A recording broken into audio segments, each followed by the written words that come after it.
Good morning, good afternoon, or good evening, wherever you are and whenever you are.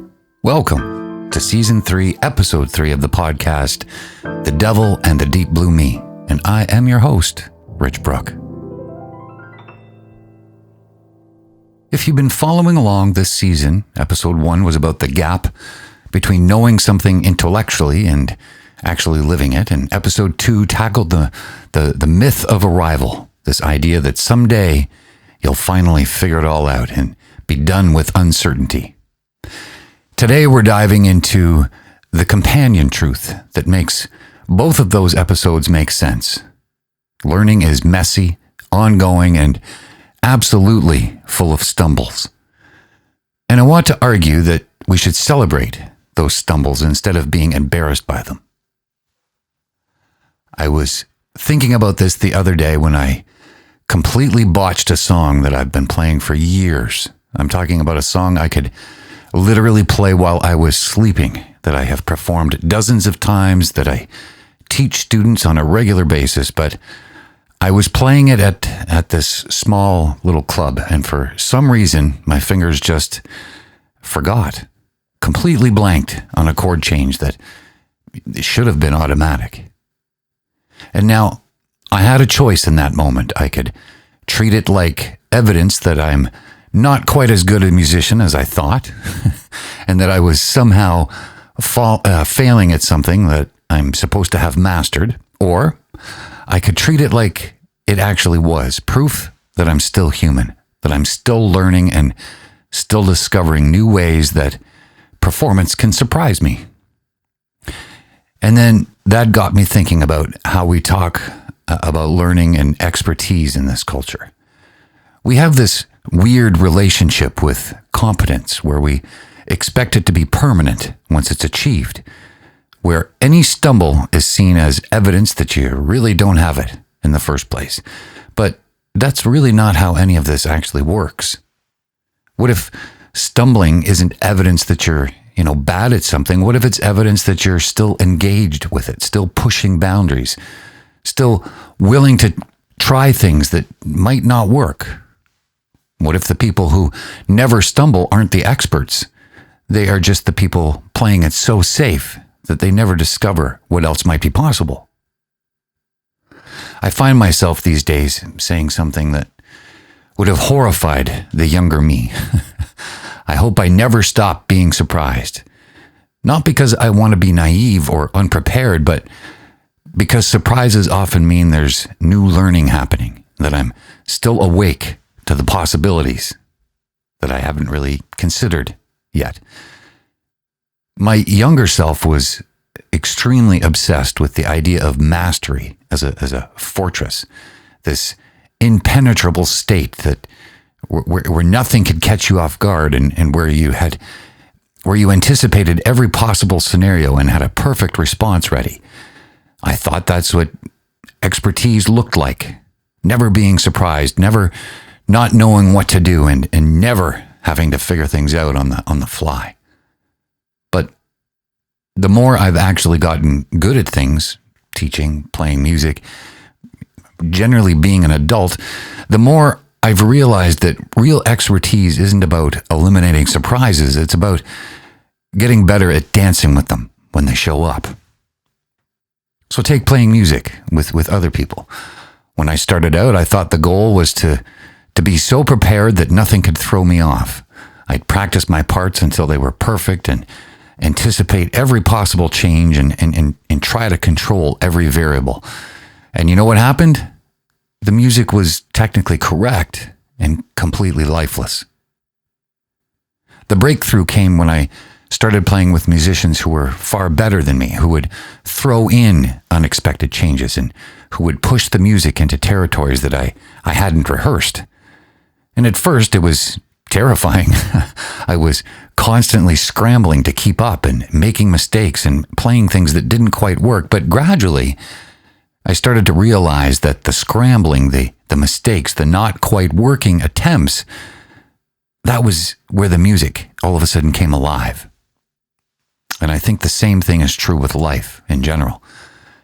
The idea that at some point you stop learning is itself a story people tell when they get scared of change, when the discomfort of not knowing starts to feel threatening instead of exciting.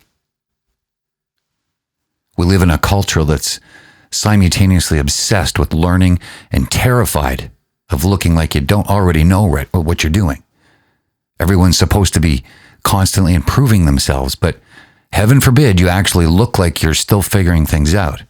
It's this weird performance of competence that actually gets in the way of real learning. I see this in myself all the time. I'll be in a conversation where someone mentions something that I don't know anything about, and instead of asking questions, I'll nod along like I'm totally familiar with what they're saying. Or I'll avoid trying something new because I don't want to be bad at it in front of people. Even now, I still sometimes catch myself pretending that I know things that I really don't know. But I prefer the other narrative, the one where we're all lifelong students in a classroom that never really gets out, where stumbling isn't evidence that you don't belong in the class. It's proof that you're still showing up, you're still engaged, and still willing to try things that might not work. And as a creative person, this has become essential to my process. If I'm not stumbling regularly, if everything I try works exactly as expected, well, then that usually means I'm playing it too safe, staying too close to what I already know how to do. The stumbles are breadcrumbs leading me towards something new. And here's what I'm actually starting to understand. Stumbling isn't the opposite of mastery. It's a sign that mastery is still in motion, still alive. It's still responsive to new challenges and contexts. The people who never stumble anymore aren't the ones who've achieved perfect competence. They're the ones who've stopped growing. Let me start with the obvious thing. We have a really dysfunctional relationship with failure in this culture. We treat mistakes like evidence that we're fundamentally bad at life, like they're moral fallings rather than just information. I was working with a guitar student recently, an adult student, very motivated, practicing all the time, and she was getting frustrated because she kept making the same mistake in this one song. Same chord change every single time. Her fingers would go to the wrong position. And she said something that kind of stopped me. She said, "I don't understand why I can't get this right. I'm usually really good at things." That phrase, "I'm usually good at things," it revealed this assumption that being good at something means never making mistakes, that competence should eliminate error rather than just making you better at working with error when it does happen. So I had her try something a little different. Instead of treating the mistake as evidence that she didn't know the song, I had her pay attention to what her fingers wanted to do in that moment. What chord were they actually reaching for? What pattern were they trying to complete? And it turned out her fingers weren't making a random error. They were trying to play a variation that actually it sounded a little bit better than the actual song. And that's when I realized mistakes aren't just noise in the system. They're often your intuition trying to tell you something. Your body exploring possibilities that your conscious mind hasn't even considered yet. The wrong choice might actually be pointing toward a more interesting choice. And this applies to way more than just music. How many times have you made what seemed like the wrong decision, taken the job that wasn't quite what you'd planned, or moved to a city that you hadn't even considered, or ended up in a conversation with someone that you wouldn't normally talk to, and then discovered something very valuable that you never would have found out had you been on the right path? And you know what? There's actually research backing this up. Studies on learning show that the brain forms stronger neural pathways when it has to recover from errors than when it performs tasks perfectly from the start. Making mistakes and correcting them literally makes you smarter than avoiding mistakes altogether. And what I know now is that mistakes are feedback, not verdicts. They reveal edges, blind spots, and often point to small course corrections that we can make. Learning isn't the absence of error. It's the process that uses error as raw material. So maybe instead of asking, how can I avoid making mistakes? Maybe the better question is, how can I get better at learning from the mistakes I'm definitely going to make? Because you're going to make them. We all are. The question is whether we're going to treat them as evidence that we don't belong in the game or as information that helps us play the game better. And there's something incredibly liberating about accepting this. When you stop expecting perfection from yourself, when you stop treating every error as a personal failing, you can actually start paying attention to what your mistakes are trying to teach you. And you can get curious instead of defensive and experimental instead of cautious. As a songwriter, I've learned that the first draft of anything is usually terrible. Not just needs work terrible, but genuinely, objectively bad. The melody doesn't go anywhere interesting. The lyrics are cliche. The chord progression sounds like something I've heard 1,000 times before. Actually, I have this song that I've been working on called Unfinished Business. Yeah, I think I mentioned it in episode 1. And I think I'm on draft number, honestly, maybe 15. The original version was this kind of straightforward song, letting go of the past. And it was decent enough, but nothing special. And each rewrite has revealed something new about what the song actually wants to be about. Draft 3, I realized it wasn't letting go, it was about carrying things differently. In draft 7, I discovered that the verses needed to be in a different key than the chorus to create this tension that the song was, basically begging for. In draft 12, I stripped out all the clever wordplay and just let the emotion be more direct. But each version taught me something that I couldn't have known from the previous version. And life is a lot like that too. Drafts, rewrites, practice sessions, each stumble refines the next move. We have this fantasy that we should be able to get things right the first time. Relationships, career decisions, parenting, creative projects. But that's not how learning actually works. I think about my relationship patterns over the years. Early relationships, I thought the goal was to find someone who fit perfectly with who I was at that moment. Someone where everything would just flow naturally without any friction or misunderstandings. And yeah, those relationships were quite pleasant, but ultimately kind of shallow because we never had to figure anything out together. The relationships that actually taught me something, that helped me grow, those were the ones where we had to figure things out, where we stumbled through conversations about difficult topics and where we had to learn how to be together in ways that neither of us had ever practiced before.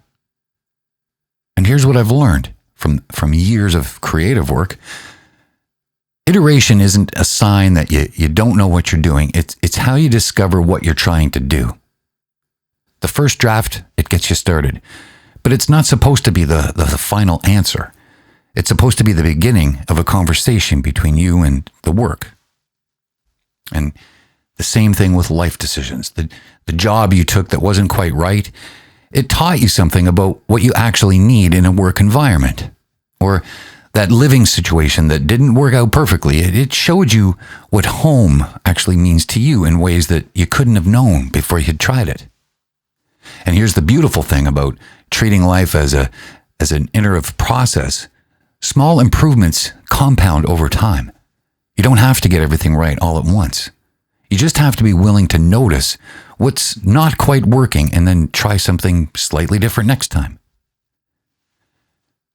I used this reference before. It's like tuning a guitar. You don't yank on the string from completely flat to perfectly in tune in one quick motion. You make small adjustments and listen to how it sounds, make another small adjustment, and each little correction gets you closer to where you want to be. And the process itself teaches you to listen more carefully. So then if you are in a phase of life that feels like you're constantly revising and constantly trying new approaches or constantly discovering that what worked last year doesn't quite fit anymore, that's definitely not evidence that you're doing it wrong. That's evidence that you're actually doing it right, that you're staying responsive to what life is teaching you, that you're treating your own growth as an ongoing creative project rather than a problem to solve all at once. What I know now about learning is that I've completely misunderstood what mastery looks like. I used to think mastery was this static state that you achieved, like a trophy you won and then got to keep it, forever. But actually, mastery is more like a dance, a responsive relationship with whatever you're trying to get good at. And I definitely see this all the time with my guitar students. The ones who progress fastest aren't the ones who never make mistakes. They're the ones who make mistakes with curiosity instead of judgment. They notice when something doesn't sound right and they experiment with different approaches. They ask questions instead of just hoping they'll eventually stumble onto the right answer. And the key phrase there is with attention. You can stumble around randomly for years without learning much of anything, or you can stumble with awareness, paying attention to what happens when you try different things, noticing patterns in what works and what doesn't. And like that chord change that my student was struggling with, once she stopped treating the wrong chord as a failure and started paying attention to why her fingers wanted to go there, she discovered it was actually leading to a prettier variation of the song. The mistake then became a doorway to something she wouldn't have found if she had just played it correctly every single time. And I've started applying this same principle to other areas of my life. When I catch myself falling back into an old pattern that, I thought I had outgrown a long time ago, people pleasing, overthinking, whatever, instead of beating myself up about it, I try to get a little curious. What was happening that triggered the old response? And what need was I trying to meet? What might I experiment with next? I've stopped treating mastery as a destination and started treating it as a practice, a daily practice. Practice with attention, practice with compassion for the inevitable stumbles, and practice with curiosity about what might be possible. And here is something that's been huge for me. Small habitual changes matter more than one dramatic revelation. We have this cultural obsession with breakthrough moments, with sudden transformations, with overnight success stories, but most real changes happen through tiny little adjustments repeated over time. Like, I've been working on this little finger picking technique for months. Not practicing it for hours every day, just, 10 minutes here and there, paying attention to how my fingers want to move, making tiny corrections when something doesn't feel quite right. And gradually, so very gradually, I almost didn't notice, but it's become part of how I play, part of my musical vocabulary. And the same thing exists with life skills. You don't suddenly become good at boundaries or confident in social situations or comfortable with uncertainty. You practice in small moments. You notice what works and then what doesn't, and you make tiny little adjustments. And over time, you realize you're handling situations that really used to stress you out. So here's what I want you to remember. If you're still stumbling, you're still moving forward. The alternative isn't graceful competence, it's standing still. Stumbling is evidence of motion, proof that you're still engaged with learning and still willing to risk looking foolish in service of discovering what else might be possible. So maybe we need to change the language around this stuff. Instead of failure, call it practice. Instead of I messed up, try I learned something. And instead of I should know this by now, maybe I'm still figuring this out. And that's exactly where I need to be. Because here's the truth. The people who seem most competent, most at ease with themselves, most skillful at navigating life, they're not the ones who stopped stumbling. They're the ones who got comfortable stumbling, who learned to recover quickly, who started treating their mistakes as information rather than indictments. let me just tell you about one of the most humiliating and educational nights of my musical life. This was quite a few years ago, and I had been asked to play at this kind of house concert thing, kind of an intimate setting, wine and cheese and people sitting on couches and cushions on the floor. Really, actually, a very attentive audience. And I had been looking forward to this gig for weeks because it was exactly the kind of venue where I felt like music belonged. Thoughtful listeners and really good acoustics. The kind of setting where you can really kind of connect with people. And I had prepared a set of my most polished songs, the ones that I had played, dozens of times, the ones that I could do in my sleep because, I didn't want to have to worry about anything. And about 3 songs into the set, my main guitar, it started acting up. The tuning pegs were slipping for some reason, and the guitar kept going out of tune in the middle of songs. And then my other guitar, my backup guitar, had this kind of weird buzz that I couldn't quite track down. And I don't know if it was something with electronics, but it made it sound like there was a dying fly trapped in the pickup. Now, at this point, I had a choice. I could apologize profusely, pack up my gear, and slink out the back door, or I could figure out how to salvage the situation. But here's the thing, I was so rattled by the technical problems that I couldn't even think clearly about my options. So I did something that I'd never done before. I explained what was happening to the audience. Not in a please feel sorry for me way, but just a matter of fact, well, the instruments are having their own ideas about tonight, so we're going to have to get creative here. And then I started playing the songs in a completely different way or a different arrangement than I'd planned. Songs that I usually played on electric, I played on the acoustic, or songs that had full arrangements. I stripped them down to just, voice and very simple chords. And the weird part, some of them actually worked better that way. There was this intimacy, this vulnerability that the original arrangements had actually been kind of hiding. And you know what? The audience loved it. Not despite the technical problems, but because of how it was navigated, and we navigated them together. It became this collaborative experience where they were rooting for me to figure it out, and I was letting them see the process of adaptation in real time. And by the end of the night, people were saying that it was one of the most memorable performances they'd ever seen in that venue. And that night taught me more about performance and adaptiveness and genuine connection with an audience than any flawless set that I have ever done before.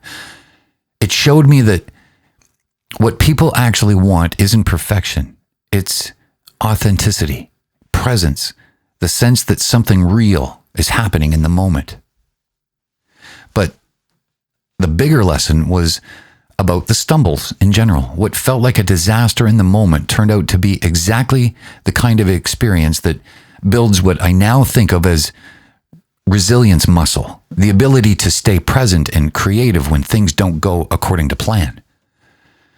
And that's what stumbles do. They create muscle memory for the next unexpected moment. Not specific solutions that you can apply to identical situations, but the deeper confidence that comes from knowing that you can figure things out on the fly, that you can find your footing, even when the ground starts to shift like crazy underneath you.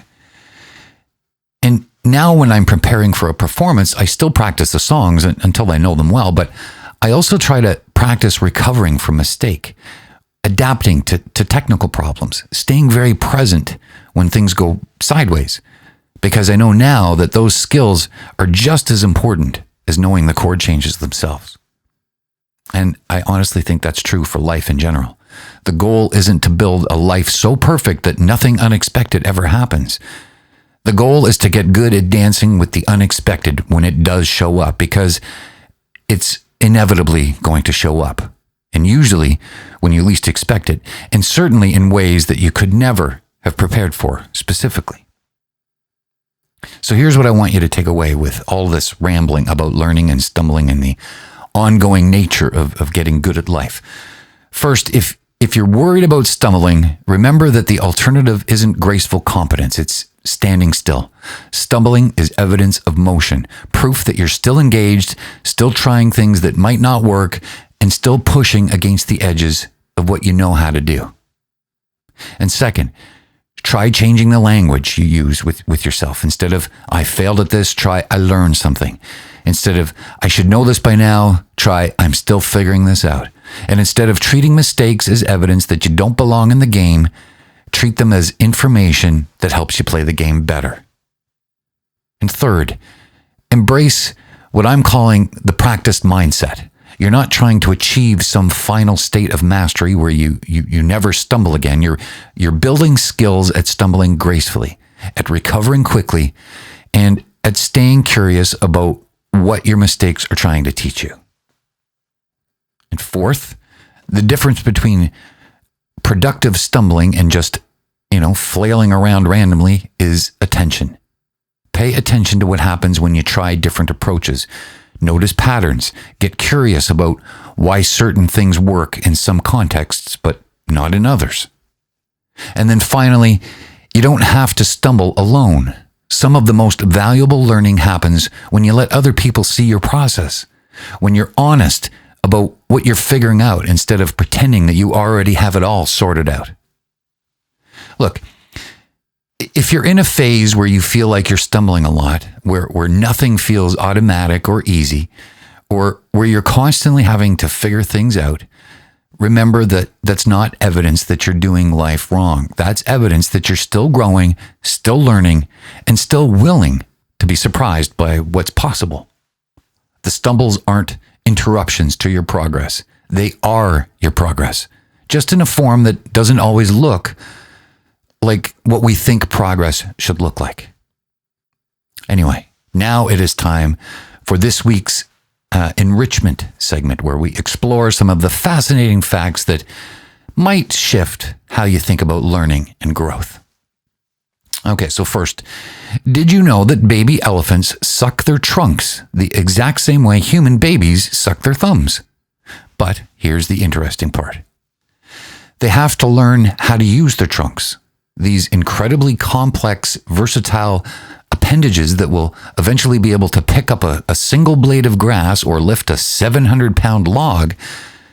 Baby elephants spend months just figuring out basic trunk coordination, often tripping over their own trunks in the process.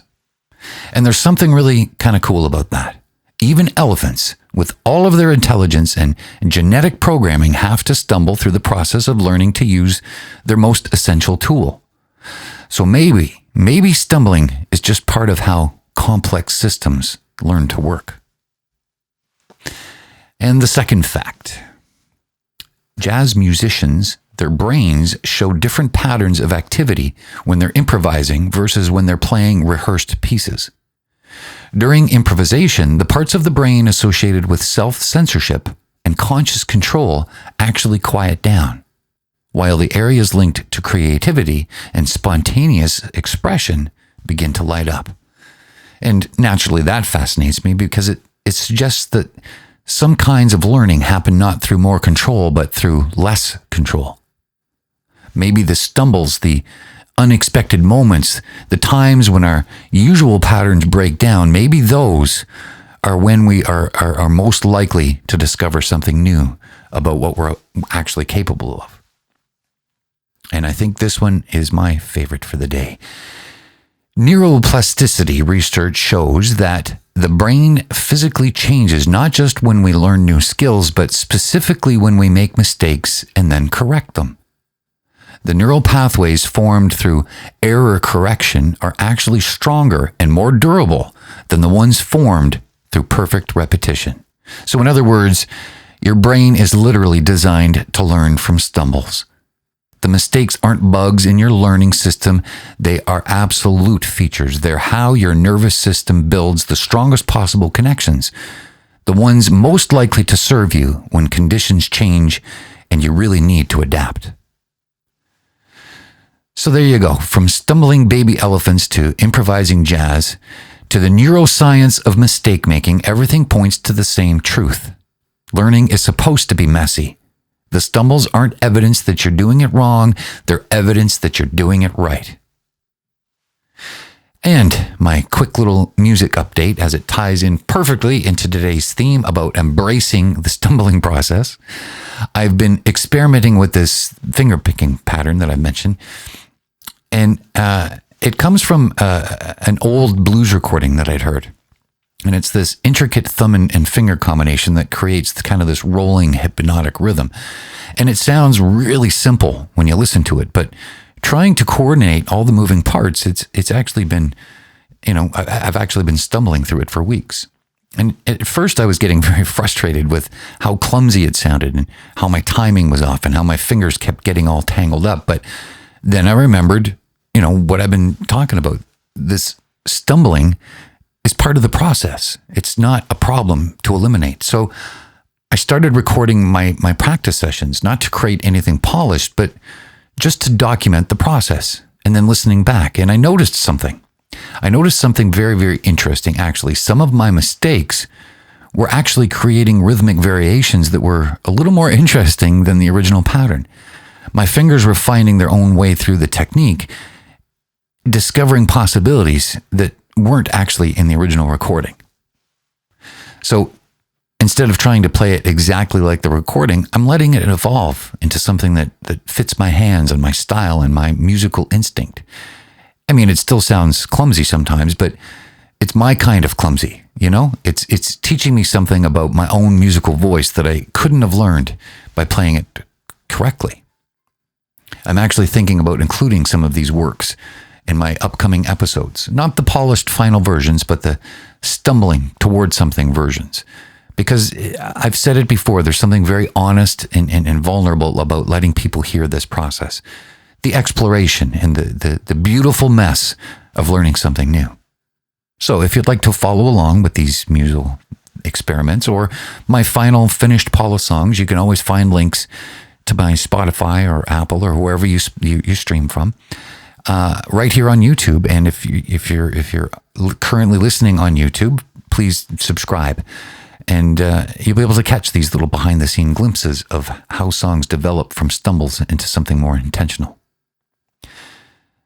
The beautiful thing about music is that it's always been comfortable with imperfection. Even the most polished recordings capture a specific moment in time with all its little human irregularities. Well, before AI started to destroy it, but typically that's how it's been. And maybe that's what I love the most about it. It's an art form that celebrates the stumbles as much as the smooth parts. Anyway, that's it for episode 3. A celebration of stumbling, an argument for treating mistakes as information, and a reminder that learning is supposed to be messy. And here's what I want to hear from you this week. Tell me about a memorable stumble that taught you something important. Maybe it was a professional mistake that led you to a better approach, or a relationship fumble that showed you something about yourself. Maybe a creative project that went completely sideways but opened up completely new possibilities. Send me a message, leave me a comment, or just think about it during your commute. I'd like to collect these stories because I think we need more examples of productive stumbling, more evidence that the people who seem more confident didn't get there by avoiding mistakes, but got there by getting better at learning from them. And here's what I want you to remember. You're not supposed to have figured everything out by now. You're not behind schedule, you're not taking too long to get good at things, and you're definitely not the only one stumbling through aspects of life that feel like they should be automatic by now. The stumbles aren't evidence that you're not ready for the life you're living. They're evidence that you're living it, that you're engaged with it, that you're still willing to try things that might not work in service of discovering what actually might work. So keep stumbling forward, keep paying attention to what the stumbles teach you, and keep trusting the process of learning, because it's more important than the illusion of already knowing. And you know what? The stumbles are just proof you're still in motion, and motion is exactly where the interesting stuff happens. So while you're continuing to stumble beautifully through your life, please, until we speak again, have yourself a safe and happy week.